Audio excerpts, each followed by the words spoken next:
আজকে আমাদের মাঝে ইসলাম নিয়ে বিভিন্ন ধরনের বিভ্রান্তিমূলক কথাবার্তা চলছে।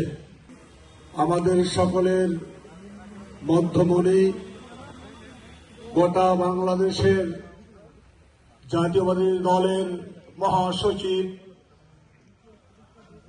যিনাকে সব দলের মানুষ একজন ভালো মানুষ হিসাবে জানেন, আজকে আমাদের মাঝে ইসলাম নিয়ে বিভিন্ন ধরনের বিভ্রান্তিমূলক কথাবার্তা চলছে।